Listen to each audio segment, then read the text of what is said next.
तूफान यास शिद्दत इख्तियार कर रहा है। तूफान यास के पेश नज़र मरकजी वज़ीर दाखिला आज वीडियो कॉन्फ्रेंसिंग के जरिए एक मीटिंग करने वाले हैं। मीटिंग में उड़ीसा, आंध्रा, मगरबी बंगाल के वज़ीर आला और अंडमान निकोबार के लेफ्टिनेंट गवर्नर भी शामिल रहेंगे।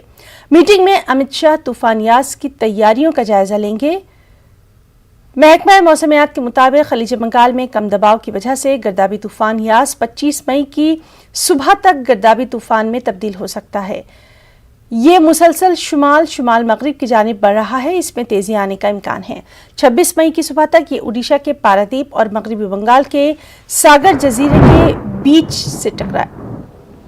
महकमा मौसमियात के मुताबिक 155 से 165 किलोमीटर फी घंटे की रफ्तार से हवाएं चल सकती हैं, जो कि बढ़कर 185 किलोमीटर फी घंटे तक पहुंच सकती हैं। NDRF और फौज की मुख्तलिफ टीमें साहिली इलाकों में तैनात हैं। उड़ीसा, मगरबी बंगाल, आंध्र प्रदेश, तमिलनाडु और पुडुचेरी में NDRF की 46 टीमें तैनात की गई हैं।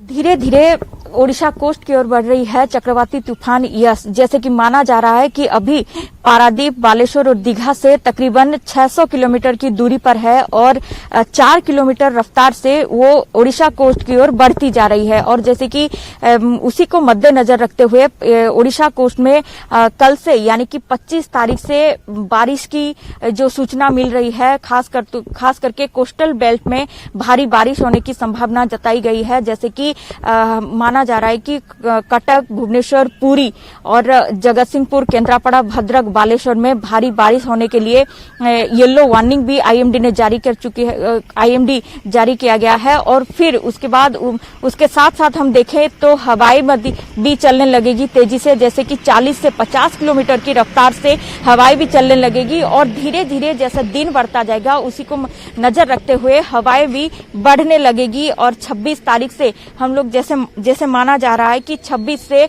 हवा की तेज भी मतलब हवा की रफ्तार जो है वो भी बढ़ने लगेगी और भारी बारिश की भी सूचना दी गई है। खास करके 8 जिलाओं को रेड वार्निंग जारी किया गया है। जहां जहां तूफान ज्यादा नुकसान करने की संभावना है उस जगह पे तैनात है। और बालेश्वर में 7 NDRF टीम और भद्रक में 4, केंद्रापड़ा में 3 और जाजपुर में 2 NDRF के टीम कुल मिलाकर 22 टीम अभी तक मौजूद तैनात हो चुके हैं ऑलरेडी। और जैसे कि बताया जा रहा है कि जो कोस्टल बेल्ट है जहां पे भारी नुकसान होने की संभावना जताई गई वहां से लोगों को इवैक्यूएट करने का भी कोशिश अभी जारी किया गया है। उस पर नजर रखे हुए हैं स्पेशल रिलीफ कमिश्नर, भी स्टेट गवर्नमेंट, SRC और NDRF और ड्राफ्ट के टीम।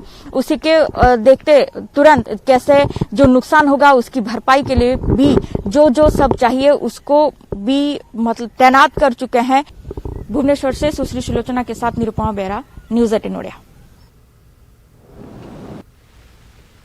तो नाज़रीन, आपको बता रहे हैं कि तूफान यास शिद्दत इख्तियार करता जा रहा है और इसी सिलसिले में आज मरकजी वज़ीर दाखिला अहम वीडियो कॉन्फ्रेंसिंग के जरिए तूफान यास की सूरत हाल का जायजा लेंगे।